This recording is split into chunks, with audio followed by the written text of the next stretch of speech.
Welcome to bullet news. నేను మీ అశోక్ కుమార్. దేశంలో పరిస్థితులు నానాటికి దిగజారిపోతున్నాయని విపక్షాల రాష్ట్రపతి అభ్యర్థి యశ్వంత్ సిన్హా అన్నారు.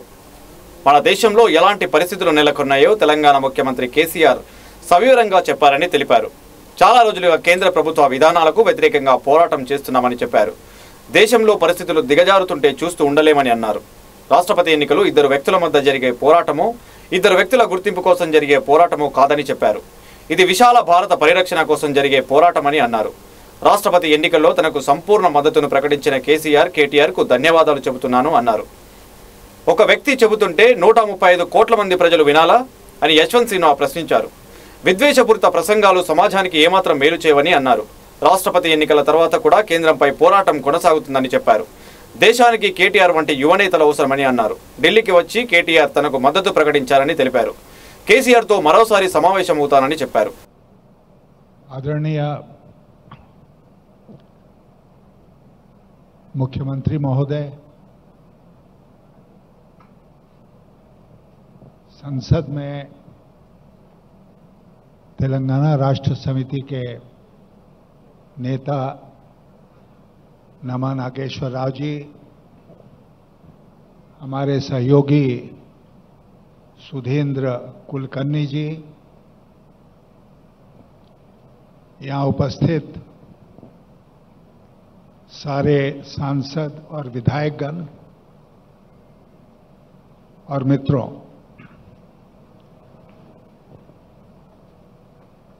आज यहाँ आकर मैं अभिभूत हूं. आई एम ओवरवेल्म्ड,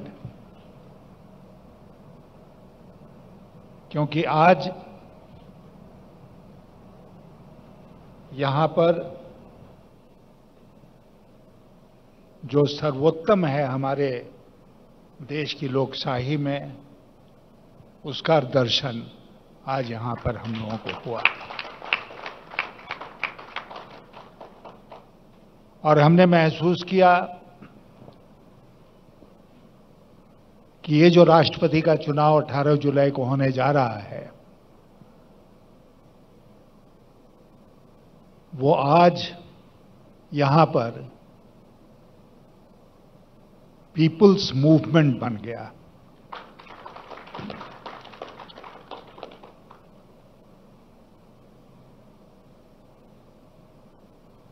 ये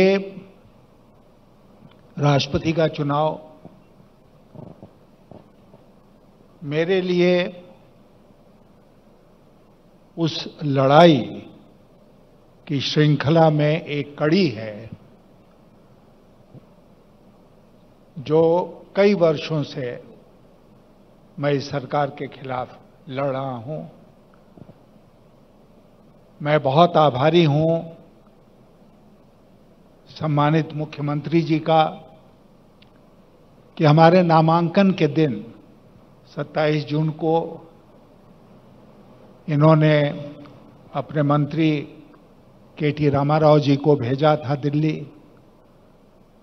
और उनके आने से हम लोगों को बहुत बल उस दिन प्राप्त हुआ था.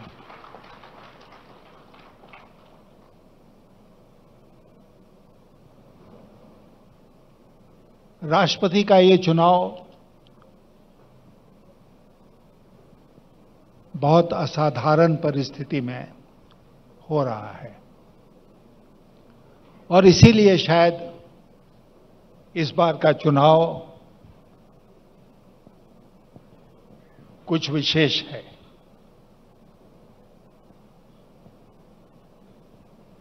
अभी आदरणीय मुख्यमंत्री जी ने बताया कि यह देश किस हालत से गुजर रहा है. आज मैं जब यहां आ रहा था तो आज के अखबार में एक बहुत ही विशिष्ट हमारे देश के विद्वान हैं, नोबेल प्राइज विनर हैं अमर्त्य सेन जी, उनका एक वक्तव्य छपा है जिसमें उन्होंने कहा है कि द नेशन इज कोलैप्सिंग। ये मुल्क जो है वो बर्बाद हो रहा है, कोलैप्स कर रहा है। और हम देखते हैं कि हर दृष्टिकोण से वो कोलैप्स हमारे सामने है। एक मिनट के लिए हम राष्ट्रपति के चुनाव को किनारे रख दें तो मैं आपसे पूछना चाहता हूं कि क्या एक नागरिक की हैसियत से हम इस बात को बर्दाश्त करेंगे कि हमारा देश बर्बाद हो जाए? प्रधानमंत्री जी से मेरी कोई व्यक्तिगत लड़ाई नहीं है, विदेश की भावना नहीं है। हालांकि इस बात का, मुख्यमंत्री जी, इस बात का मुझे जरूर सख्त अफसोस है कि नामांकन दाखिल करने के बाद मैंने उनको फोन मिलाया। मुझे बताया गया उस समय वो फोन पर उपलब्ध नहीं थे। मैंने संदेश छोड़ा कि उनसे मेरी ओर से निवेदन कीजिएगा कि जब वो लौट कर आए तो मुझसे बात कर लें। आज तक मैं इंतजार कर रहा हूं, प्रधानमंत्री जी का लौटकर फोन नहीं आया। नहीं, बट ये देश के प्रधानमंत्री को क्या शोभा देता है? मैं आपसे कहना चाहता हूं कि एक साधारण नागरिक भी फोन करे तो ऊंचे से ऊंचे पद पर बैठे व्यक्ति को उस फोन का उत्तर देना चाहिए। लेकिन हमारे प्रधानमंत्री जी ने यह शिष्टाचार सीखा ही नहीं।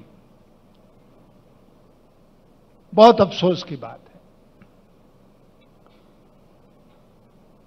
तो आपको मैं बता रहा था कि बहुत असाधारण परिस्थिति में ये चुनाव हो रहा है। कुछ लोगों का कहना है कि सरकारी पक्ष से एक महिला को खड़ा किया गया है जो अनुसूचित जनजाति से आती हैं। अक्सर ये प्रश्न मुझसे पूछा जाता है और मैं इसका उत्तर ये कह के देता हूं कि ये जो चुनाव हो रहा है इसके बारे में सर्वानुमति बन सकती थी। It was possible to forge a consensus. लेकिन वो जिम्मेदारी किसके ऊपर थी? वो सरकार के ऊपर थी कि वो सबसे बात करते, आदरणीय मुख्यमंत्री जी से बात करते कि हमारी ये सोच है, आपकी क्या सोच है, कैसे सर्वानुमति बनाई जाए। लेकिन उन्होंने ऐसा नहीं किया और इसलिए ऐसा नहीं किया कि वो सर्वानुमति में, कंसेंसस में विश्वास करते ही नहीं है। वो विश्वास करते हैं कॉन्फ्रंटेशन में, टकराव की राजनीति पर चलना चाहते हैं। वो अपमानित करना चाहते हैं दूसरे लोगों को और इसीलिए उनके डिक्शनरी में कंसेंसस नाम का शब्द ही नहीं है।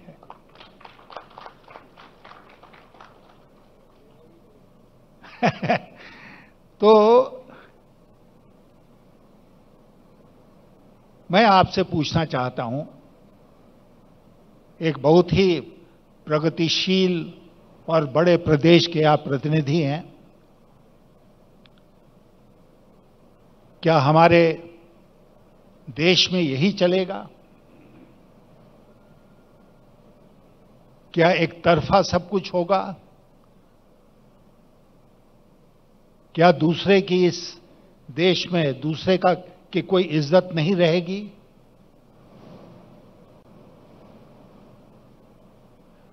और इसीलिए हम जोर देकर इस बात को कह रहे हैं कि ये दो व्यक्तियों की लड़ाई नहीं है आज राष्ट्रपति का चुनाव। ये दो व्यक्तियों के आइडेंटिटी की लड़ाई नहीं है, ये एक विचारधारा की लड़ाई है, एक आइडियोलॉजिकल बैटल है। और उस लड़ाई को हम आपके सहयोग से लड़ रहे हैं। और जब हम लड़ाई में जाते हैं तो हम इस बात की चिंता नहीं करते हैं कि सामने जो हमारा प्रतिद्वंदी खड़ा है उसके पास कितनी बड़ी तलवार है, उसके पास कितनी बड़ी फौज है। अगर हम सचमुच अपने कॉज में बिलीव करते हैं तो हमारे पास जो भी औजार होगा, जो भी हथियार होगा, उस हथियार से हम उस दुश्मन का मुकाबला करेंगे। आज हमारे देश में यही परिस्थिति बन गई है। कल सुप्रीम कोर्ट का एक फैसला आया, बहुत सारा ऑब्जर्वेशन उसमें है। एक मीडिया हाउस है जिसका नाम है ऑल्ट न्यूज, और एक जुबैर साहब हैं जो उसको चलाते हैं। ये आरोप लगाकर कि वो देश में वैमनस्य फैला रहे हैं, उनको जेल में बंद कर दिया गया। लेकिन भारतीय जनता पार्टी की उस प्रवक्ता को जिसने जहर फैला दिया इस देश में, उसके खिलाफ कोई कानूनी कार्रवाई अभी तक नहीं हुई है। क्या प्रधानमंत्री जी हैदराबाद में जब भाषण देंगे तो इस पर प्रकाश डालेंगे? प्रधानमंत्री जी जैसा मुख्यमंत्री जी ने कहा, गला फाड़ फाड़ कर भाषण देते हैं, हर विषय पर बोलते हैं, मन की बात करते हैं, लेकिन इस विषय पर बिल्कुल खामोश हैं। एक शब्द उन्होंने नहीं बोला।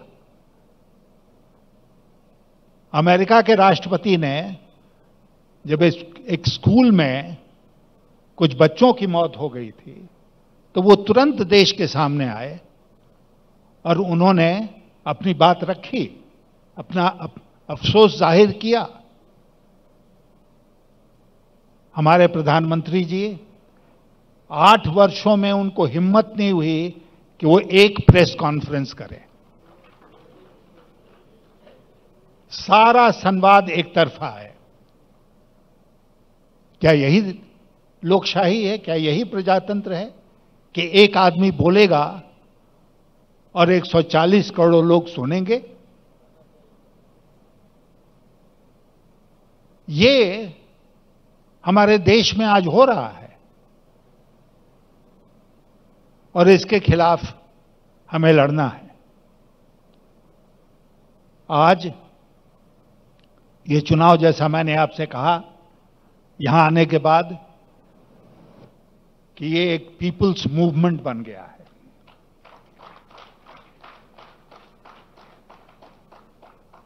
इसका नतीजा कुछ भी हो, उसकी चिंता हमें नहीं है, लेकिन मैं इतना आज के दिन कहना चाहता हूं आप सबसे और सम्मानीय मुख्यमंत्री जी से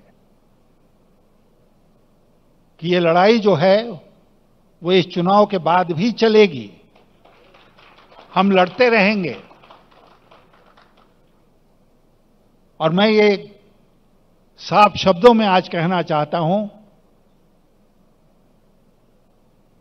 कि आपके आदरणीय, हमारे आदरणीय मुख्यमंत्री तेलंगाना के जो हैं, इनके साथ मिलकर हम लोग इस लड़ाई को लड़ेंगे पूरे देश में।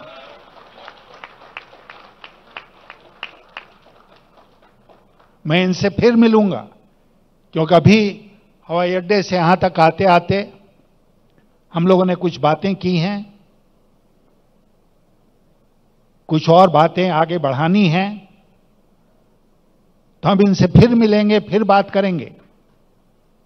कि इस लड़ाई को आगे कैसे बढ़ाया जाए। इस देश को जरूरत है केसीआर जैसे नेताओं को।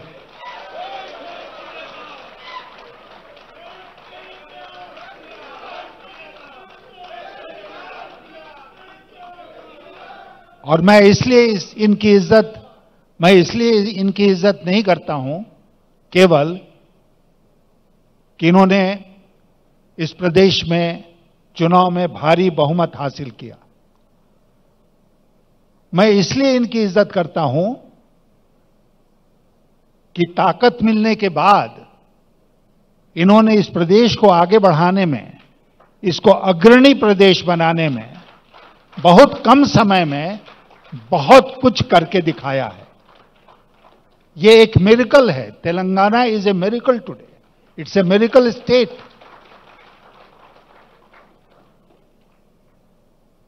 और ये वही आदमी कर सकता है जिसके मन में जनता के प्रति समर्पण का भाव हो, जिसके मन में एक विजन हो और वो मौका मिलने पर उस विजन को धरती पर उतारने का काम करे।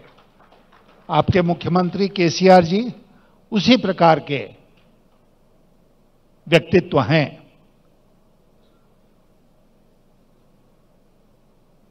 इसलिए ये जो लड़ाई हम लड़ रहे हैं, लोकशाही की लड़ाई है। ये लड़ाई, जैसा अमर्त्य सेन ने कहा, कि देश को बर्बाद होने से बचाने की लड़ाई है। ये लड़ाई आपके और आपके बच्चों के भविष्य की लड़ाई है। ये लड़ाई भारत के भविष्य की लड़ाई है।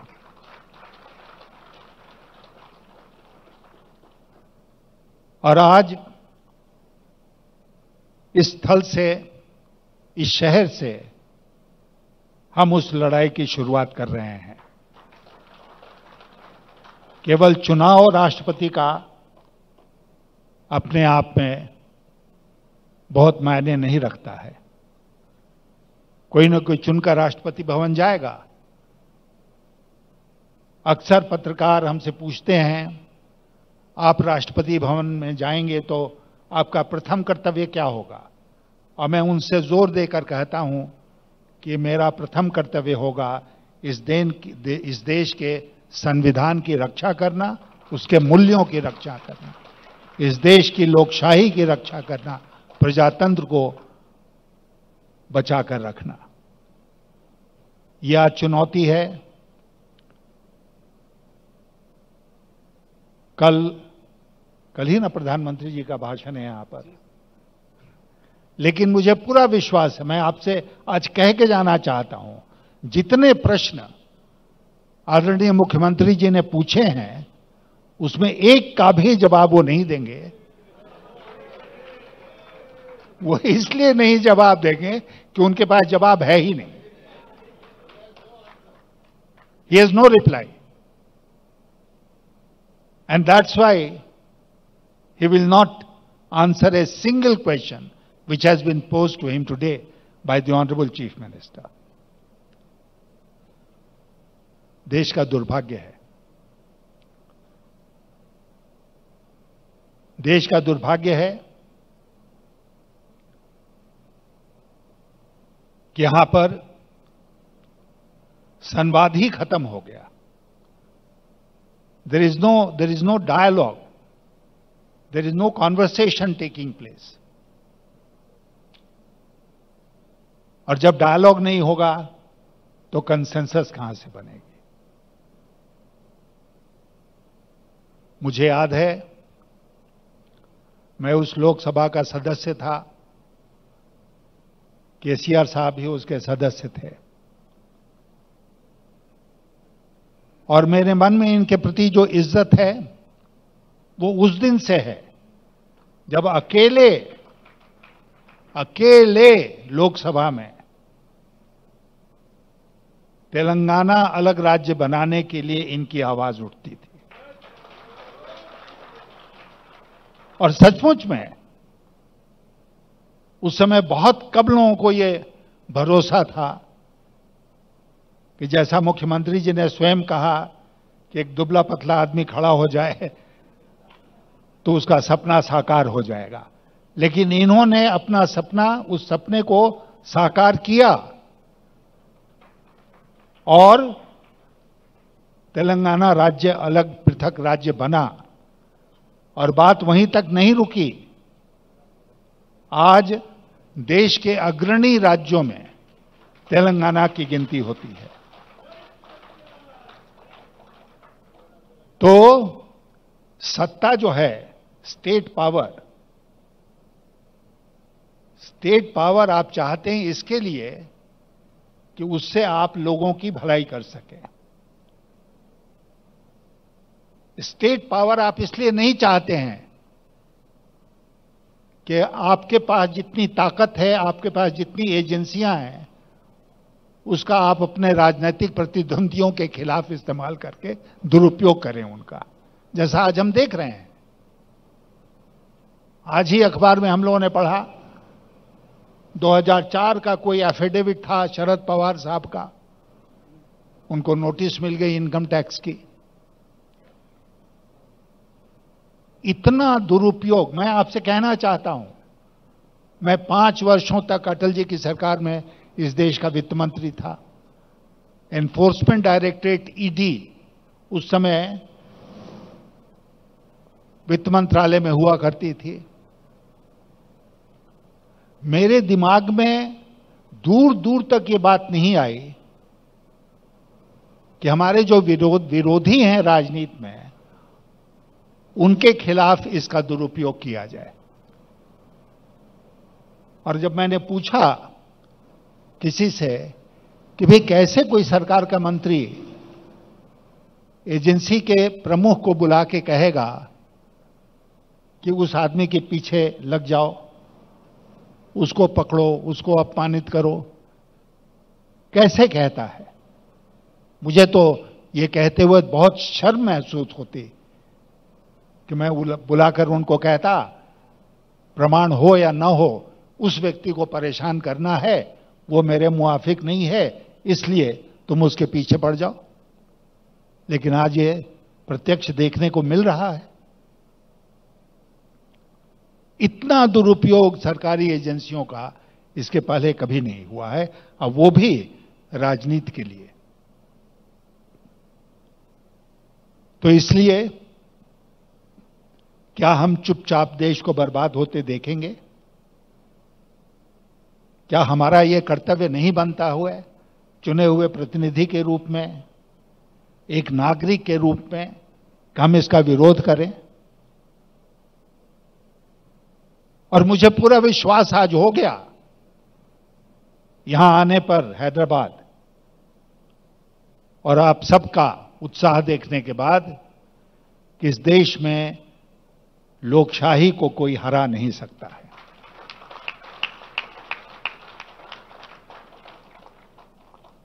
जब तक तेलंगाना है, जब तक टीआरएस है, तब तक हमारे देश में प्रजातंत्र सुरक्षित है।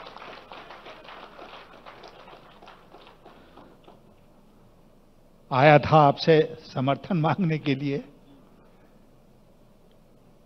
मुझे पहले ही विश्वास दिलाया था जब मुख्यमंत्री जी से मेरी बात हुई थी,